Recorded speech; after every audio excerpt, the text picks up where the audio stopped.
就是。哎，外宾翻译的车坏在路上了，现在时间来不及了。大家谁会翻译英文？去翻译一下。英文长什么样我们都不知道，谁会啊？组长，我会16个英文字母。算了吧，英文字母是26个。另外谁叫你吃了？组长，我以前会，可是现在忘得差不多了。哎呀，可以可以，哎，能打招呼就行。走走走走走，快点快点，都等着呢。查，会说。礼拜3加班。Hi, sorry, my English is so bad. Hello, everyone. Welcome to our vector. This is a new vector. You can follow me.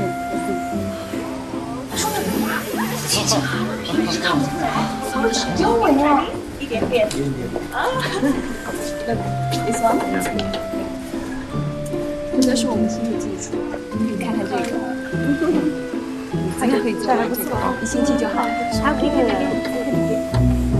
这是我们最新的衣服，这个技术都是现成的。你看，打眼这个1个上午就可以做完这些。看看后面这个，别太长。对了，了解你一样的。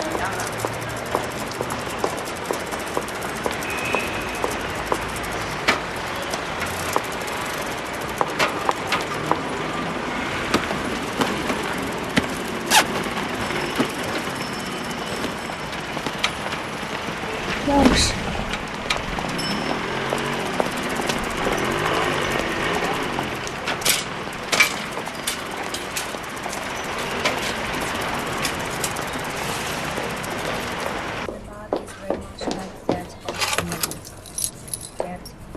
舒柔，你没下班啊？你看什么呢？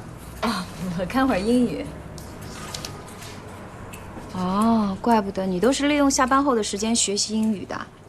那你达到现在的水平，是不是花了很长时间？正好今天轮着我做安全检查，我就在这儿看一会儿。平时都是晚上在家学的。晚上齐伟不是不在家吗？你不用看孩子啊？等孩子睡了再学呗。反正齐伟每天下班很晚，我就全当是等他了。那你看吧，我不打扰你了。好。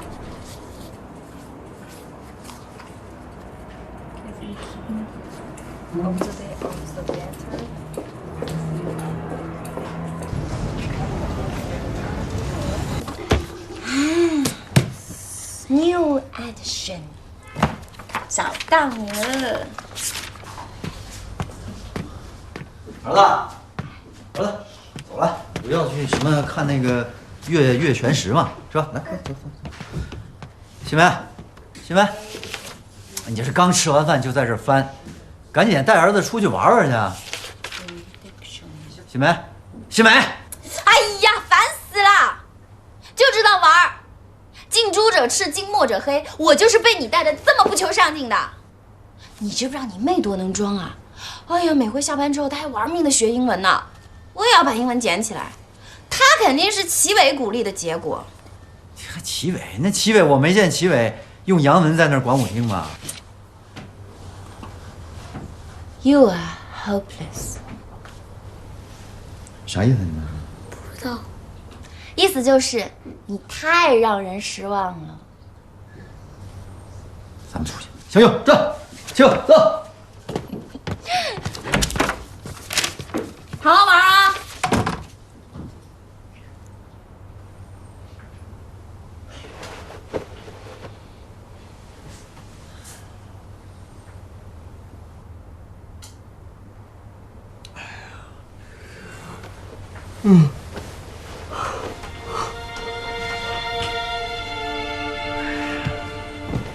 真是。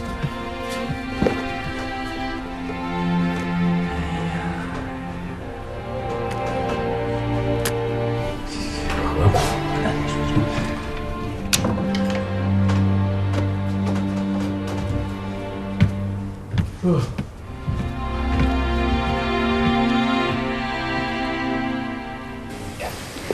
上次之后啊，我们又加了一条省水线，你们可以随便参观一下。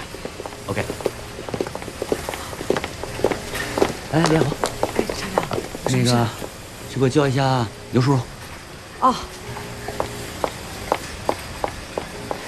舒柔，舒荣，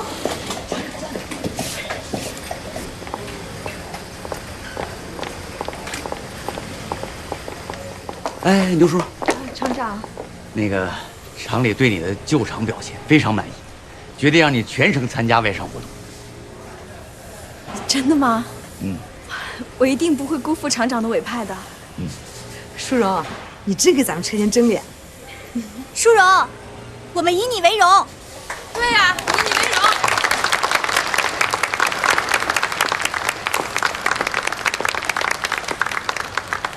舒荣啊，这次的表现也算是让我打了个翻身仗啊。厂长，你太客气了。好，我们去那边看看。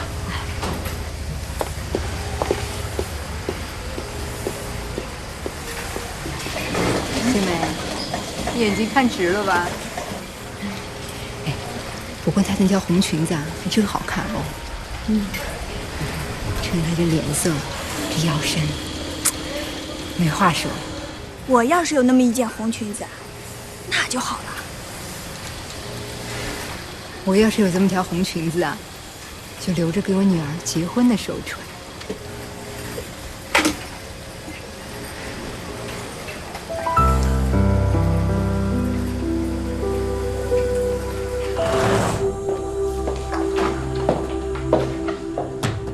进来。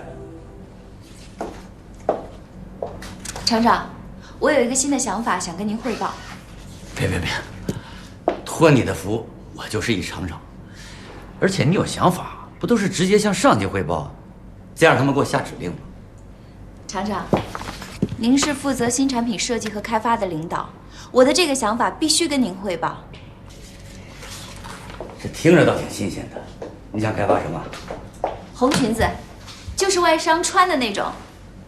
哦，外国人穿的那个，是够新潮的，但是不符合咱们的国情吧？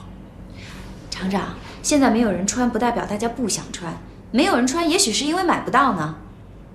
我知道现在厂里的效益不好，您的压力一直很大，所以我认为现在开发新产品红裙子是一个扭转局面的大好机会。是，我也一直在寻求变化，但我为什么要相信你，给你这个机会呢？因为我有信心，而且眼光独到。眼光独到，哼，谁说不是呢？如果您能够不计前嫌给我这个机会，我相信你也会有足够大的回报。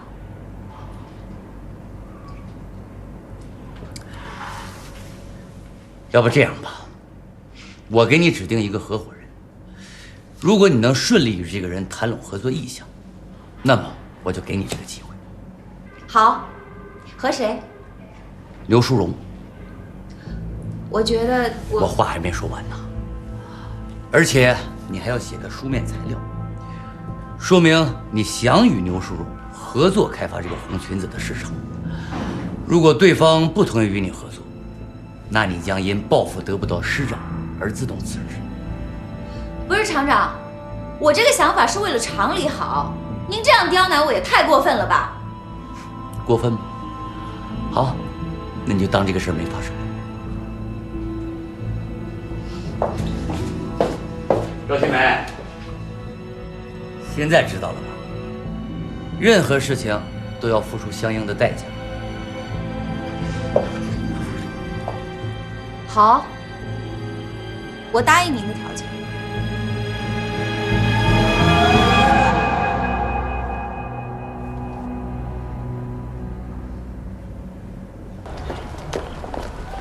舒荣，问你件事儿，你说，你觉得那个女外商她的红裙子好看吗？挺好看的啊，颜色鲜艳，款式大方，而且穿的人特别精神。我想做一条一模一样的，就是怕太时髦了点儿。你还怕时髦啊？就觉得上班的时候穿不太合适嘛。我觉得那个裙子啊，颜色鲜艳，也端庄时尚，你穿应该能挺好看的。那别人穿肯定也好看，对不对？应该也还行吧。怎么，你还要做条送给别人呢？舒柔，我有一个想法，我希望厂里呢能把这个红裙子作为新产品推出，批量销售。我需要你的帮助。想法是挺不错的，可是你需要我帮你什么呀？做我的合伙人吧。我？为什么呀？淑荣，这是一个很好的机会，我们把握住了这次机会，不但有机会可以把厂里扭亏为盈，我们更可以因为这个机会离开车间，到办公室去工作。既然你刚才也非常认可我的想法，那我们为什么不朝着共同的理想和目标携手奋进呢？可是这个想法是需要承担个人风险的，我不敢冒这个险。如果说我出全资，你只需要帮我去说服都江呢？你还是先跟我哥商量商量吧。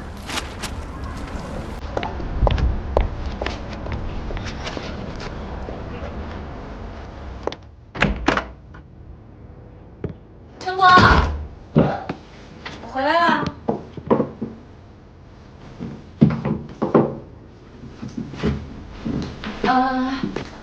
我今天有个事儿跟你商量一下啊。先吃点，先吃点。坑我。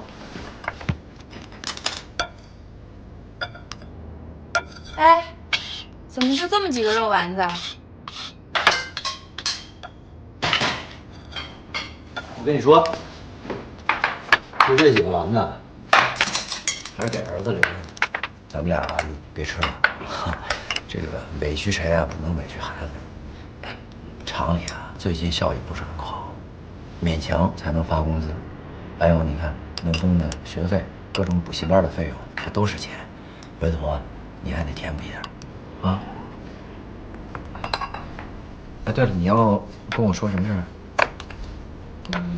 没什么重要的事。啊，行，你别上火啊！我跟你说，我精打细算过日子没问题。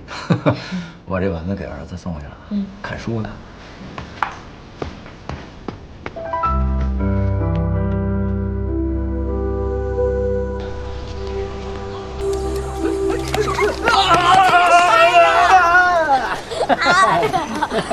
跑还挺快。哎，陈果，刚才那小姑娘那么打扮，你觉得好看吗？不好看，谁都没你好看，是吧，儿子？是。这都排队买什么呢？哎，你好，问一下你们排队买什么呢？这种叫可口可乐的东西，听说好喝的不得了。哦，是饮料是吧？美国进口饮料，全市每天仅限100瓶，不排队你根本就买不着。美国的，那这不是资本主义糖衣炮弹吗？就这么堂而皇之的卖，太不像话了。说是美国的玩意儿，哦，那你们排这么长队是不要钱是吧？不要钱，贵的要死，就这一小瓶，哎呦，真是气得贵的要喝。哎呀，花钱排队买气受，这是何必呢？这咱都多少年没见过新事物了，这再贵也要买呀。哎，我问你啊，要是有那种最新款的特别漂亮的衣服，你会买吗？那更得要买了。你说咱从生下来就没穿过什么花衣服是吧？谢谢你啊。没事儿。出这么多汗。刘铮，你想不想喝饮料啊？当然想啦。那你让你爸带你排队去，你们去喝啊。妈有点事先走了。哦。那你干什么去？我去找牛淑荣。哎，你真要喝啊？爸听他们说这个跟猪药似的，排队，来，啊，排队啊！淑荣，牛淑荣，淑荣。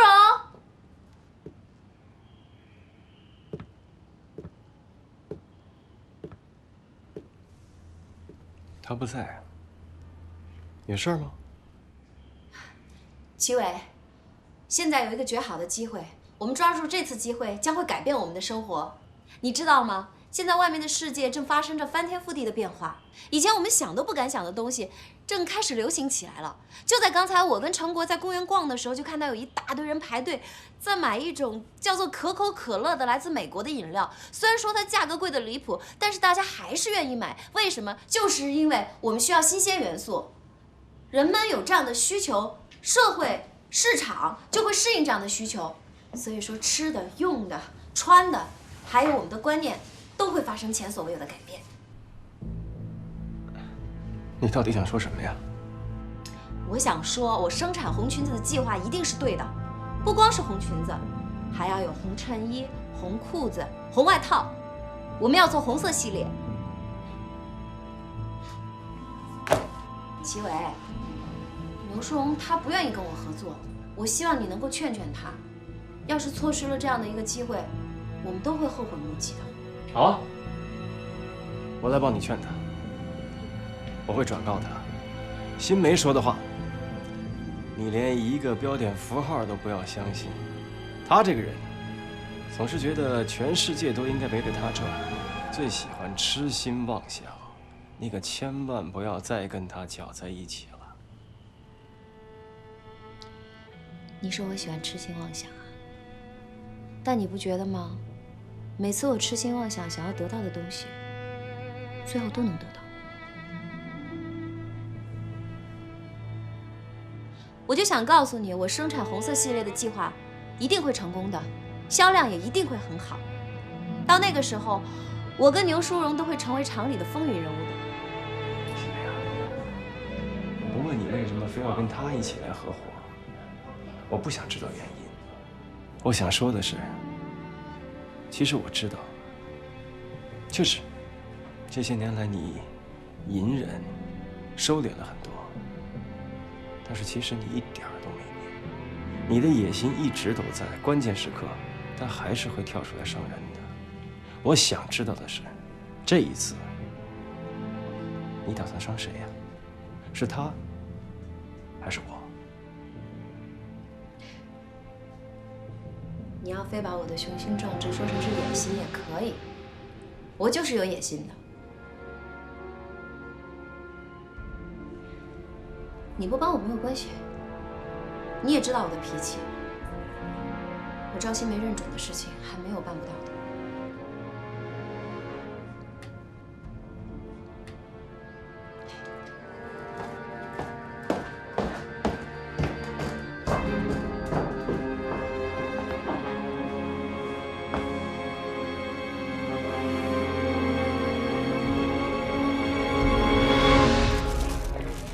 我想跟你商量个事儿啊，说。你看，你对赵新梅也还挺了解的哈。她想拉我跟她一块儿入伙做红裙子，给厂里边开拓销路。哦，我打住啊，这事儿绝对不行。为什么呀？赵新梅这个人你还不了解吗？哎，见利忘义就不说吧，哎，人家见利忘义，他至少是会因为利益和你好。他呢，啊，前一秒钟跟你好，下一秒钟就因为想独揽所有的利益把你抛到一边，这绝对不行。可是我觉得这个事儿还是挺靠谱的。哎，我就把话搁这儿了，你好好想想吧。来吃饭了啊！呀，今天做这么多菜。我今天啊特别高兴。虽然平时我一个人带孩子没什么问题，可是啊，我还是希望你心里能够帮我一把的。孩子都已经这么大了，那你有没有想过自己工作的事情呢？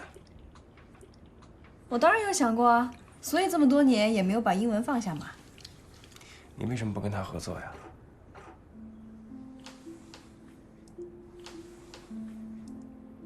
你怎么知道这事儿啊？他今天找你没找着，跟我说了。我觉得他那个点子挺好的，我觉得你应该跟他合作。你这是在帮他说话吗？我这是在帮你。说，最近呢，我们舞厅附近又开了好几家更大的舞厅。你知道这说明什么吗？这说明时代变了。时代变了。但新梅这一次出的主意是个好主意，你不应该错过这样的机会。那你就没有想过，他为什么非得拉我一块儿入伙吗？你不怕他有别的目的啊？首先，你承不承认这是一个好主意？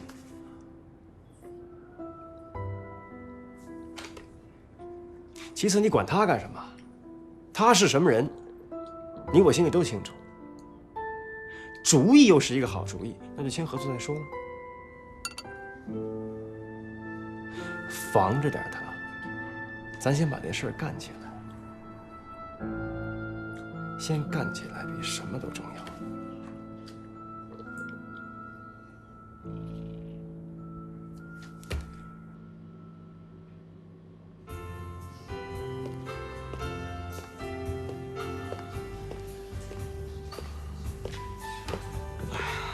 老大，看见了吗？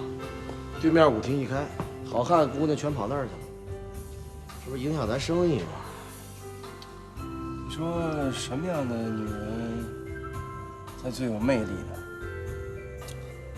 当然得漂亮的了。那什么叫漂亮啊？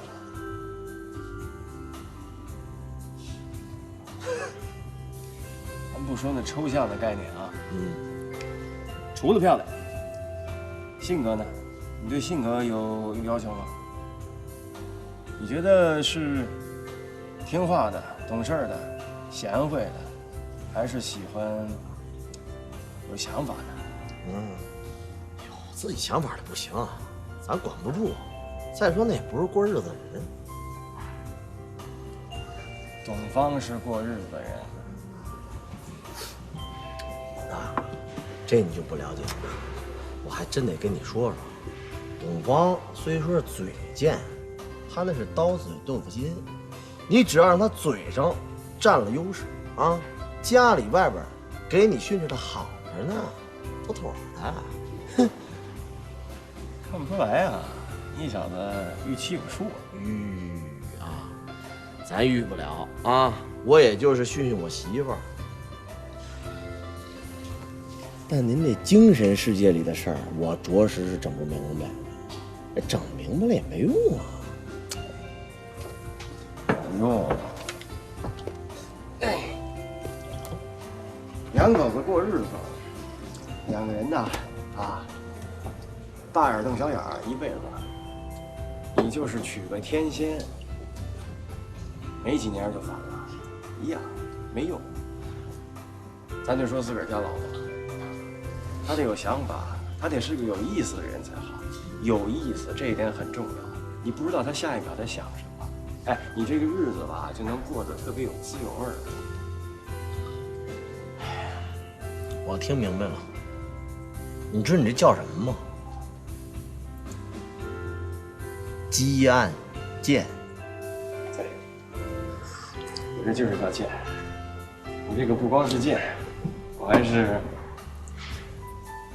狗改不了吃屎。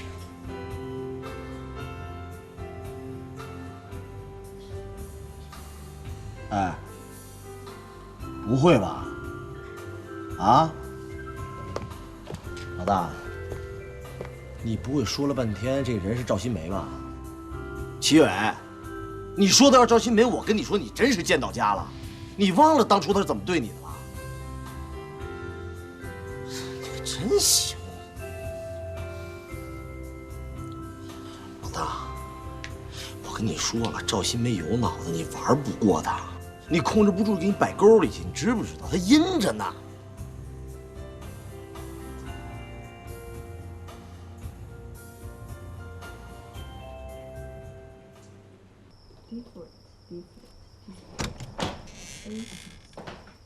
回来啦。A C A C。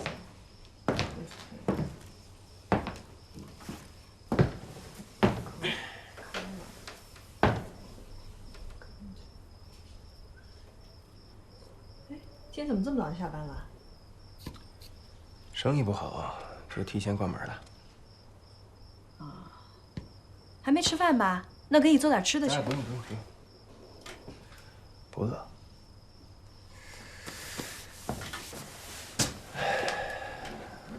我跟你聊聊啊。说。我可能又要失业了。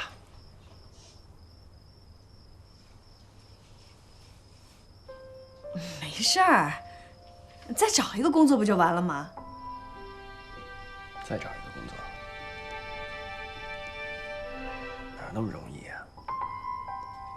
找工作是要看履历表的。我从牢里出来，这些年就没干过一个正经工作。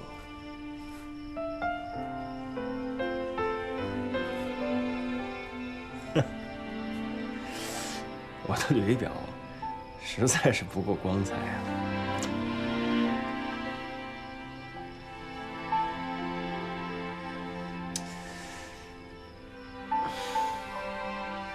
你说这时代变化怎么就这么快呢？前2年我们新潮舞厅多火呀，那么转眼之间就没人来了呢。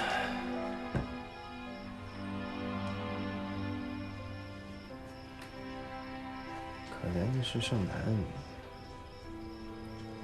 正在长身体的时候，又体弱多病，到处都要花钱，这我忽然就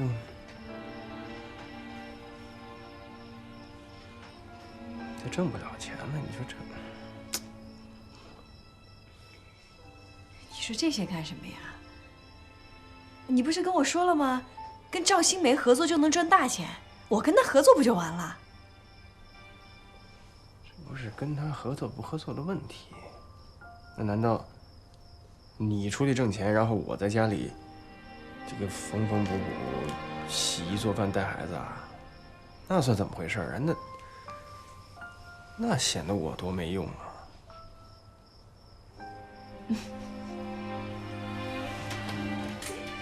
没关系，我养你啊！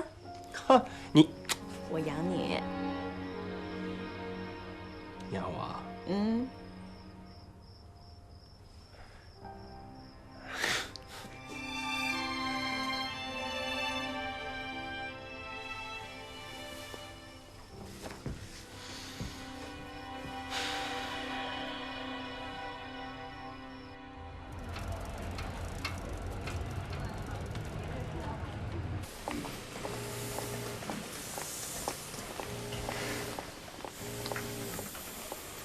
新梅，我同意跟你合作。真的？那太好了。齐伟说你去找过他，我跟你合作并不是因为齐伟，而是我看好你的思路，愿意跟你一起承担风险。叔叔，你放心吧，我不会让你失望的。请进。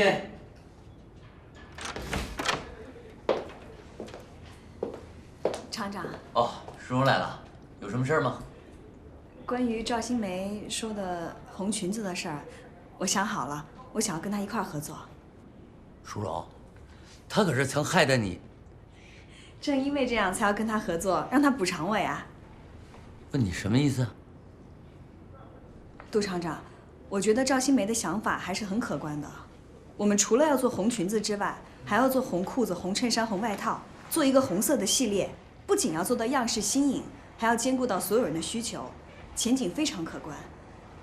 我也知道您可能对赵新梅会有一些看法，可要是她的想法真的可以给厂里带来利益，能够促进集体利益最大化的话，那我们干什么不做呢？淑荣，不瞒你说啊，其实我打心底里挺佩服赵新梅的胆识跟眼界的。既然你也这么说了，那就放手一试。要不，每样先做200件看看。那厂长，那太谢谢您了。你先别帮人说谢。说啊，我呢虽然是厂长，但像你们这个红色系列这么大胆的想法，我心里是真的没底。万一要是给厂里造成了损失，这个责任我是担不起的。所以，你们要全权自负。啊，当然，厂里可以给拨款，如果盈利了，款项算作开发新产品的先期成本。那如果失败，这笔钱将由你们两个补给厂里。同时，咱们还要签订个合同，所以淑荣，你可一定要好好想清楚。厂长，我已经想好了。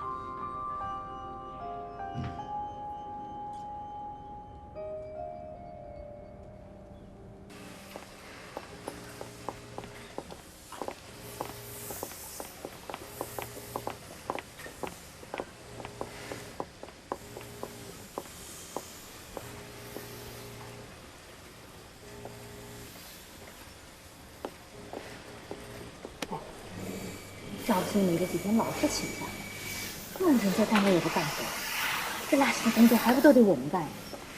真讨厌。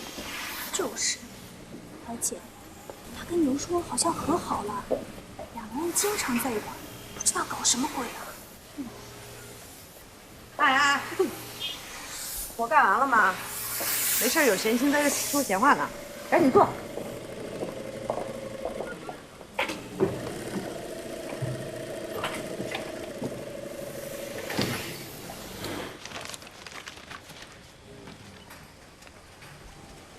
衬衣和裙子的纸样我已经做出来了，你看看怎么样？这领口跟袖口你这样设计，会不会有点太夸张了？还有这个裙子也跟我们见过的不一样啊。我们以前的衬衣都太过男性化了，所以我特意在领口跟袖口做了一些装饰和改变。还有这个裙子，我把它改得更合身了，更适合我们中国人的身材比例，所以上身效果肯定会比我们那天看到的那件要漂亮的。我觉得还是那天那件好。不管怎么说，那个已经是成衣了，我们只要改一改袖口，改一改腰带，就可以直接卖了，总比你重新设计要来的保险吧。淑荣，衣服再好看，但是并不适合自己，那有什么用呢？我坚持还是要改动的。改动就是要承担风险，你别忘了，万一卖不出去，我们是要赔钱给厂里的。哎，你怎么说话的？怎么这么乌鸦嘴呢？谁说就会卖不出去了？可是你这么设计，很有可能就是卖不出去。你不要那么固执好不好？固执的人是你。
你看看这个吧，这是我管那天来我们工厂的外商借的，里边好多全都是最新的样式，看看有没有什么可以值得参考。谢谢你。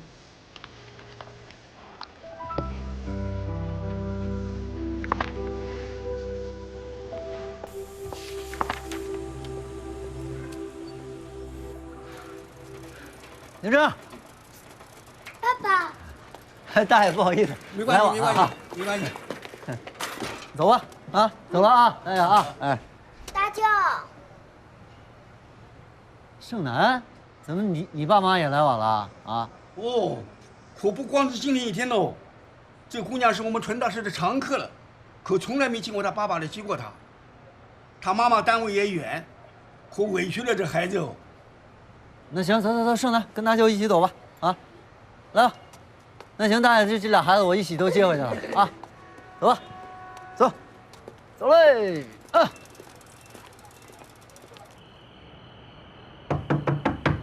来啊，让点你妹妹啊，来，来，说来。盛楠，宝贝儿，对不起啊，妈妈今天跟舅妈有事，是不是吓死你了啊？啊，哎呀，对不起。书荣去晚了，扑了个空，他自己都快吓死了。那就应该吓吓你们，啊，让你们长点记性。哪有这么当爹妈？舒荣，你来的正好，这个设计图我重新修改了一下，你看看呗。要不明天再看吧，盛楠明儿上学还得早起呢。来都来了。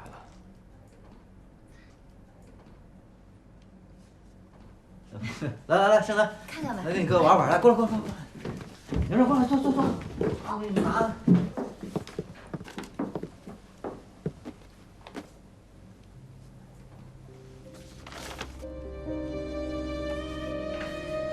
我觉得这儿还是应该加个口袋吧，有了口袋之后，放手帕什么的都很方便的。是，口袋是有实用性的，但现在人呢对服装的品味是要求不一样了，讲究的是时尚。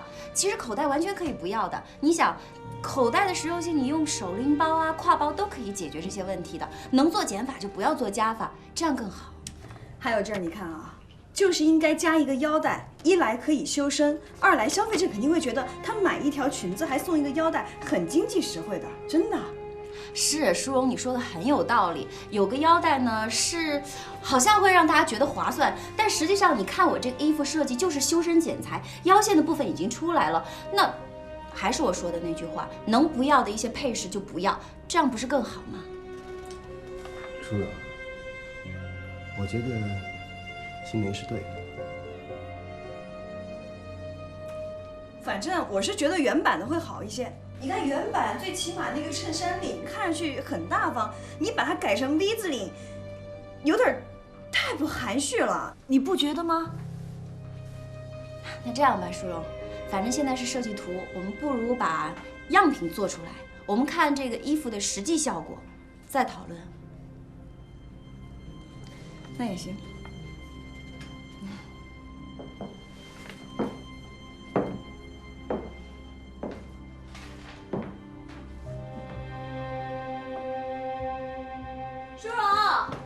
舒荣，来了，来，你们来啦啊！红裙子我已经做好了，我还把陈果也叫来了。待会儿呢，让他们两个男的评判评判，然后周一我们去厂里呢，多叫几个姐妹一块看看，综合一下男女的眼光。好啊，没问题，我的也做好了，就那件，按我自己的尺寸做的，挺好看的，你拿过来看看呗。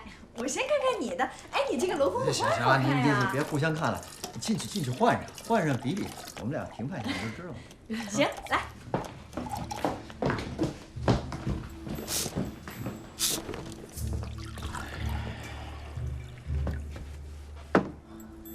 谢谢啊。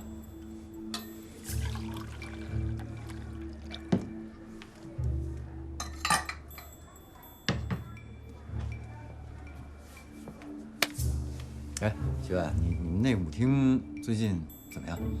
挺好，挺好。班长，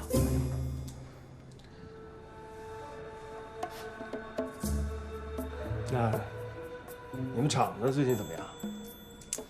厂子现在不太行，奖金反正是没发了，就基本发个工资。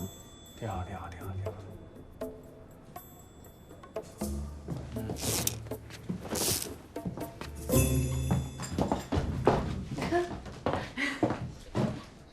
怎么样？你们两个要公平、公正、客观的做出评判，到底哪一条红裙子更好看？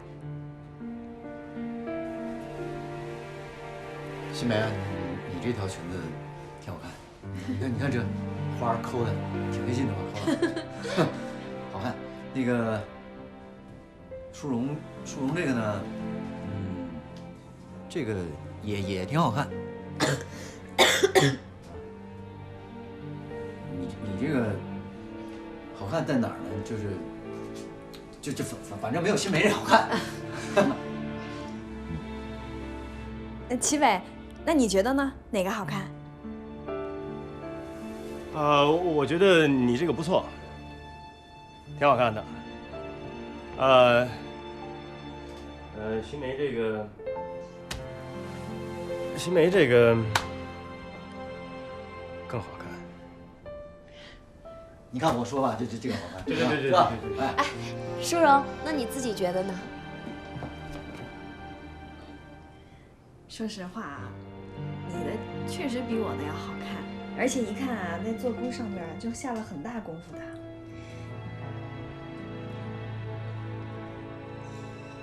就按你这条生产吧。好。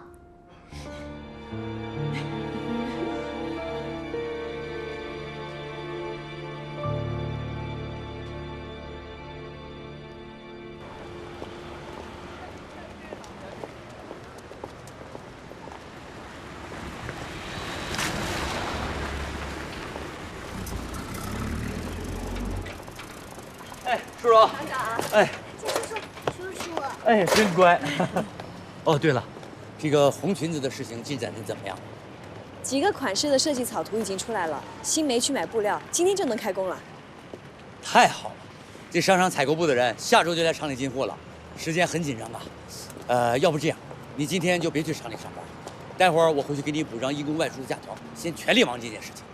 那行，我把孩子送到学校，就去找新梅。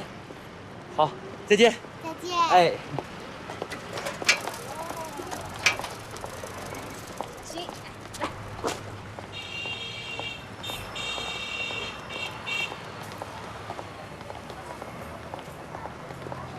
盛楠，嘿嘿，飞喽！哦，哎呀，从小你就疼他，他现在看到你啊，比谁都亲。哎呀，齐盛楠，你很积极嘛，今天来学校来的这么早啊？我又不是第一个来的，都怪妈妈。哎呦，对妈妈有意见的。宝贝，妈妈已经很尽量早一点来送你了。淑柔，这反正我跟魏然，我们这工作也不忙，也不用按点上下班，以后我接送盛楠吧。还是不用了，这样太麻烦了，我自己送他就可以了。你是怕齐伟不高兴？那什么，孩子该迟到了，哎，你赶紧去上班去吧。我今天要跟新梅去布皮市场买布料去。哎，那我跟你们一起去呗，还能帮你们拿东西。那也行。妈妈跟你保证啊，下午一早到过来接你，好不好？去吧。拜拜拜拜拜拜，盛楠。走。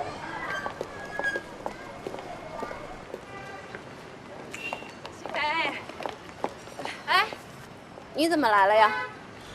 厂长说时间紧迫，让我跟你一块选布料，正好碰到子博哥，他说要过来帮我们忙。嗯，这么巧你又来了哈？是啊，我过来帮你们干活来了。齐伟，子博，你们都在这儿呢。我路过买鲍鱼，你这选布料啊，来这儿。哦，看面料呢。哦，看面料好，看面料好。那你们看面料，那我就先撤了。别呀，来都来了，帮我们参谋参谋，晚点再走嘛。参谋什么呀？看布料啊。行，那我们帮你参谋参谋。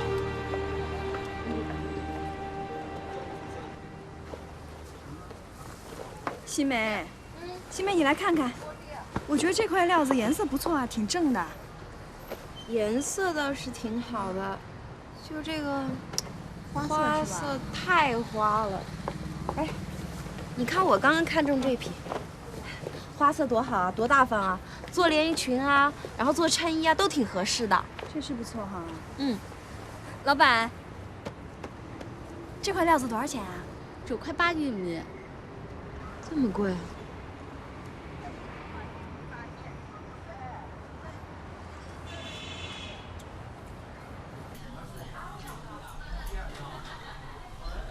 新梅，陈果手里那儿就没钱了。他那点工资你又不是不知道，上个星期牛真的学费还是我给他凑的。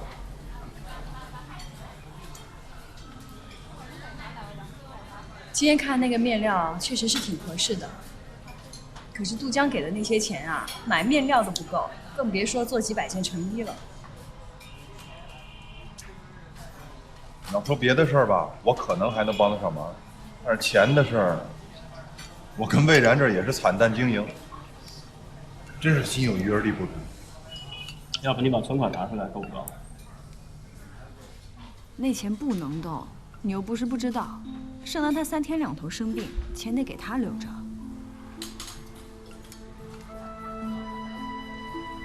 新梅，厂里给我们的钱竟然还没动，要不这事儿就算了吧？这事儿不能算。我要是错过这次机会，我这辈子都不会原谅我自己。到底需要多少钱？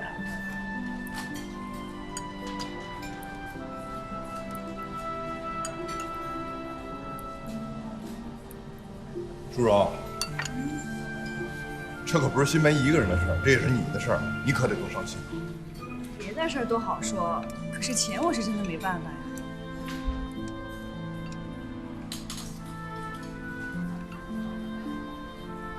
吃吧，别烦了。船到桥头自然直。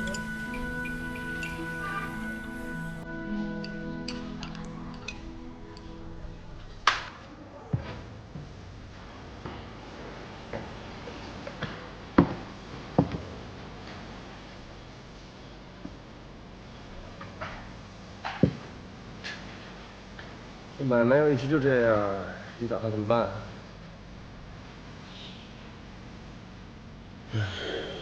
我想好了，不行啊，我重新装修一下，要这5天早晚都得还了。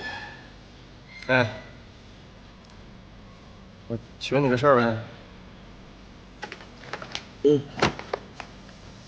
怀孕了。你媳妇都跟我说了，说你们两口子要跟新梅一块开店，气得在家天天骂。我也服你们了，怎么还跟赵新梅搅在一块儿？你们吃亏没够啊？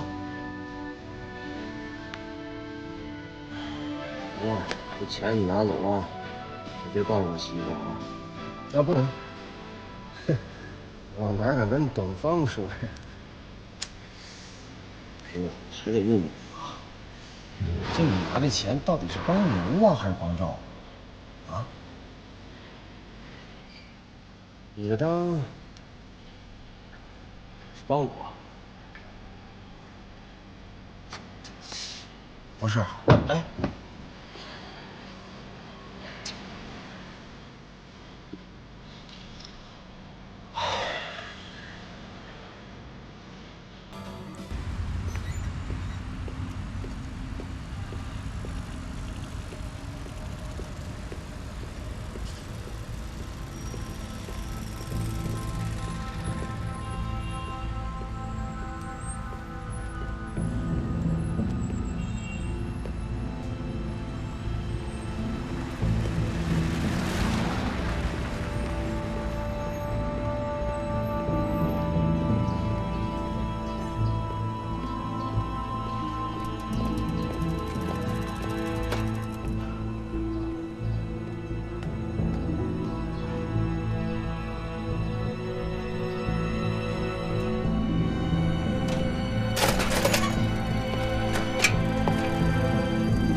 知道我会来，那你知道我来要干什么吗？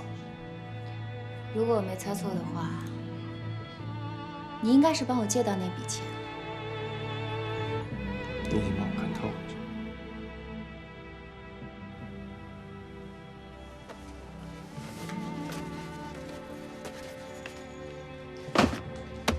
这钱你为什么不直接给淑荣呢？因为他怕欠人情。你也最好别告诉他。你放心吧，这钱我会还你的，我们一定会成功的。大家也会通过这次机会，都获得回报的。好啊。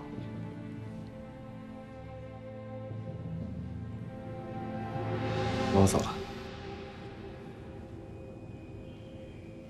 我只是习惯性的想帮你。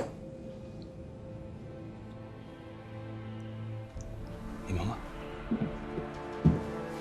齐伟，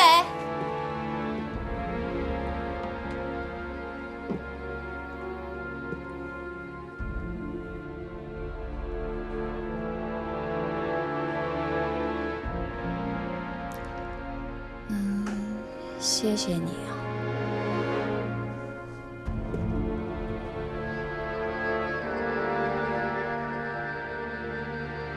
不用谢。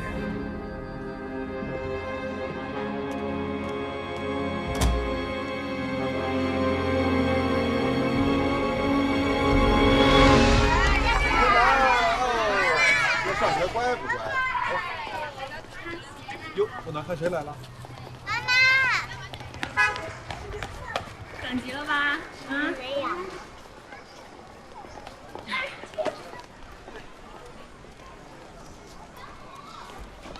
是吧？我今天看盛楠一个人在这儿，陪他玩了会儿。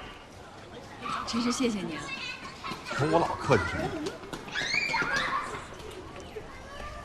宝贝，妈妈呢跟舅舅聊会儿天儿，你呀拿着这钱去买串糖葫芦好不好？好，去吧。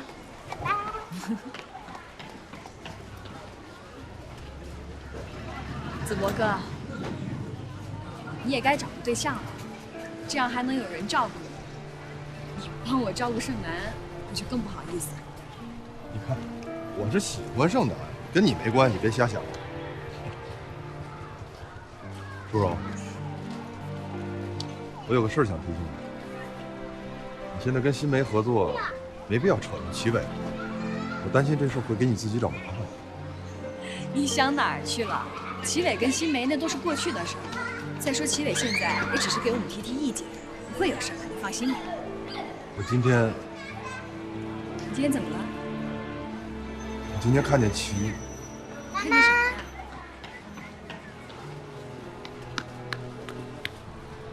我今天看见齐盛楠还说跟他多玩会儿呢，谁知道你们这么快就过来？你们俩今天还说我来晚了呢。走了，盛楠，我们该回家了。子博哥，那我先走了，还得回去给齐伟做饭呢。慢点啊。跟舅舅再见。子博舅舅再见。再见。走了。慢点。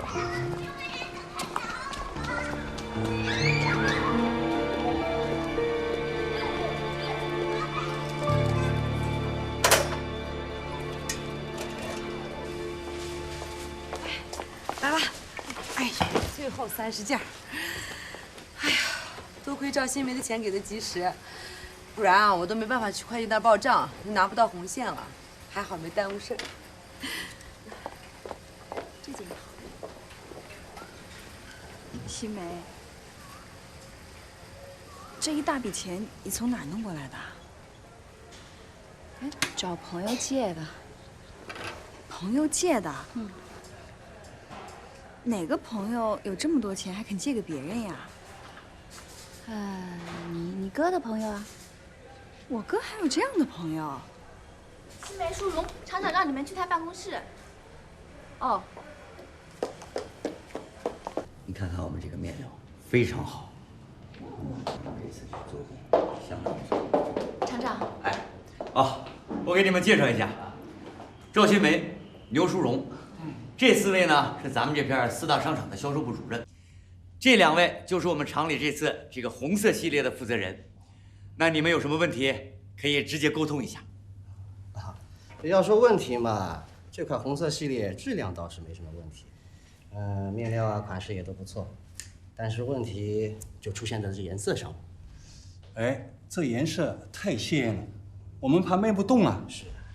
据我的经验看，像这种颜色的衣服，往往都是看的人多，买的人少，甚至没人买，因为大家都想观望观望，等有人穿了自己再穿，这样等来等去，这衣服就成了我们的积压品了。对啊，一旦成了我们的积压品，会影响我们的资金回笼，到时候领导问下来，那我们也承担不了责任呐。我恳请各位主任试卖1个月吧，如果卖不动的话，我原价收回。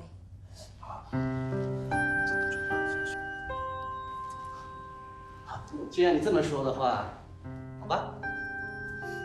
那我们就卖着试试看吧。那我们就试一下，谢谢。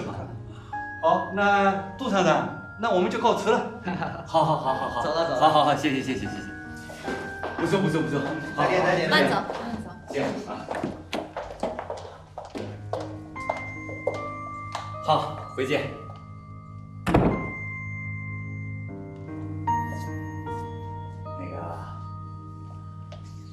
赵新梅、刘叔叔，我可提醒你们一下，厂里是不可能照价收回这些衣服的。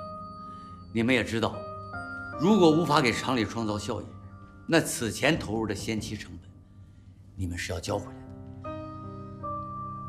我知道，厂长。知道就好。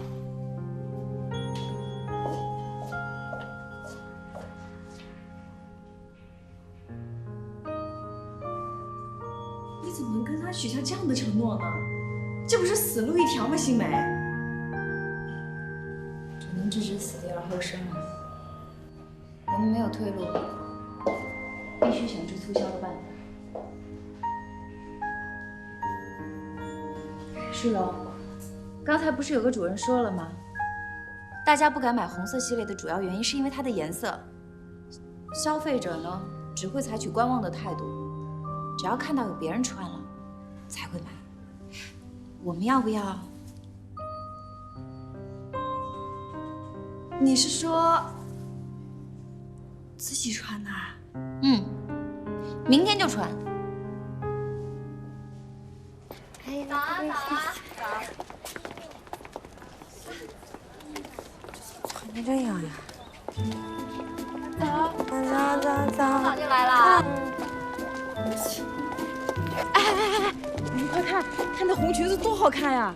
好看什么好看？就不正经的女人才穿成那样。你看穿的多妖娆。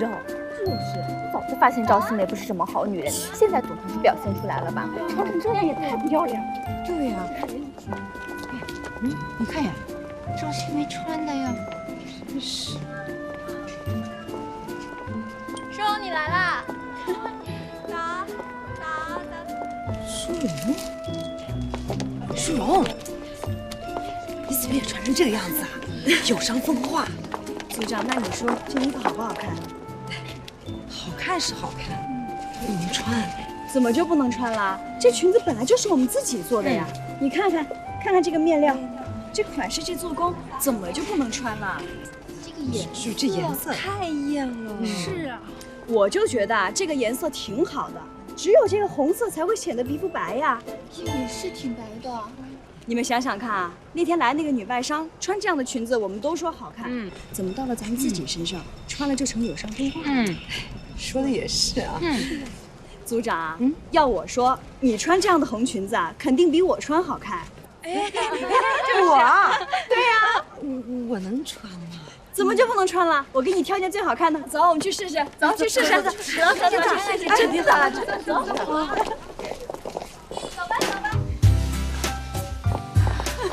太好看了，好看。你看，你们对我有意见说我也认了。这组长穿的多漂亮啊，咱们是不是更应该穿啊？舒柔，我能穿一件吗？当然啊，你等等，我给你挑啊。我看看，这个好，你人瘦，穿这个肯定好看。但是小啊，不小不小，还想来呢，真的。哎，走，看看。我喜欢这件，这个好看吗？这个好看，裙摆多漂亮！你转一圈，转一圈。我就喜欢这件，真的特别像腰点。我还觉得这个也好看，这个喜欢这个风格不一样。你看，先试试这个，这个就成熟。主角漂亮，这两个好看呀！转一圈，再转一圈，再转一圈，这是不是好看？这个好看。这个，对，你可以试试这件，这个也好看。要不你试试这个？是，特别漂亮。这个白的配红的一定好看。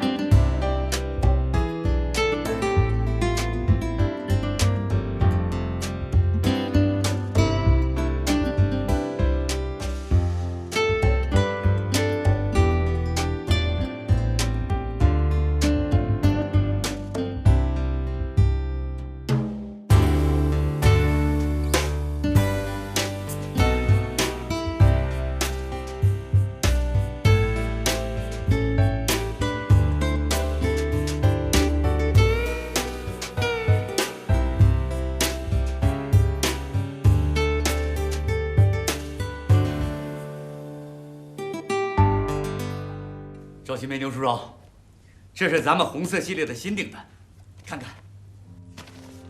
咱们厂出的红色系列又卖断货了，我决定再给你们上条生产线，3条生产线同时做订，你们一定要保证按时完成这批订单。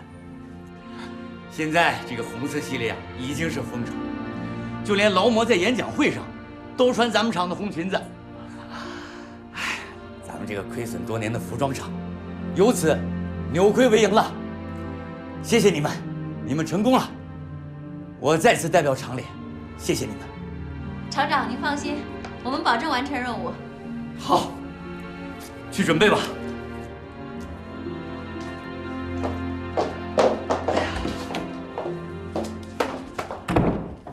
飞奔啊，我回来！有病啊你！大白天抽什么风啊你？这什么？这什么？你说。存折啊。存折钱呢？在银行里呢吗？银行？你放屁！给哪个小狐狸精了？给什么哪个小狐狸精啊？说什么呢？我于老三虽说是风流潇洒，但是我从来不搞男女关系。你就是给我10个胆，我也不敢啊！没胆有心是吧？说钱给谁了？哎呀，你别问了。你说不说？你钱给谁了？你说。哎，你说，我说齐伟。哎呀，你给齐伟了，你瞒我干嘛呀？啊？哦，是因为赵新梅那事儿是不是？我告诉你啊，我的钱不能给那个狼心狗肺的东西。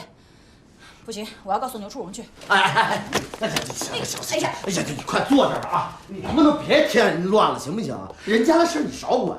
再说齐伟是我哥们儿，我管他怎么了？他愿管谁管谁呗，对不对？那钱给他不行啊，你就给他台阶下呗。我咽不下这口气啊！你说这个牛世荣他就是不听我劝，你看着吧，迟早有他受罪的时候。还有你，没事别拿家里的钱乱送人，将来怎么养活你儿子？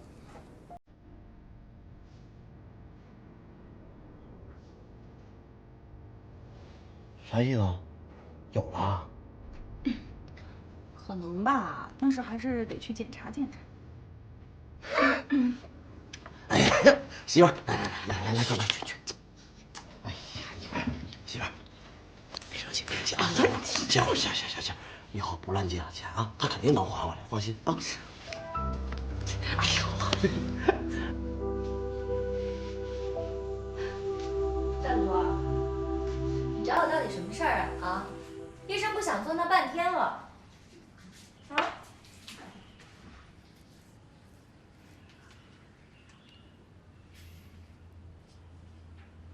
新梅，你们那红裙子在市场上已经大获成功了，你都已经得到你该得到的了，所以以后就别和齐伟接触了，好吗？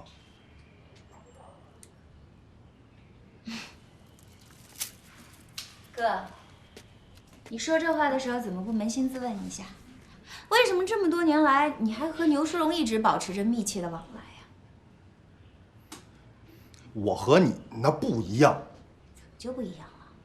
哎，你现在是不是特别后悔你当初没有早点跟牛淑荣表白，没有早点把她娶回家呀？是不是啊？我这说你呢，你别转移话题。新梅，请你不要再和齐伟接触了，好不好？好，你是我亲哥，有些话我也不怕实话实说。我早就受不了齐伟对牛淑荣的好了，我受不了他给牛淑荣制造浪漫，我受不了他鞍前马后的伺候怀孕的牛淑荣。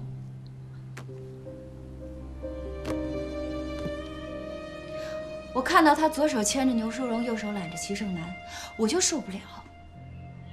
他给了所有女人幻想的那种幸福，而这些，牛成国一样都没给过我。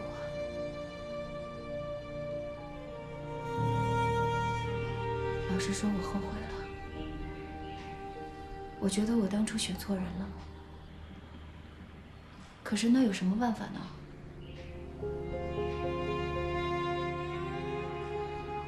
我已经走进婚姻这座围城里，我逃不开，也挣脱不了，只能自己承受。新梅，你怎么可能还爱着齐伟呢？你不也还爱着牛淑荣吗？我们俩都一样，没办法控制自己，不去想它，不去看它，不去接触它。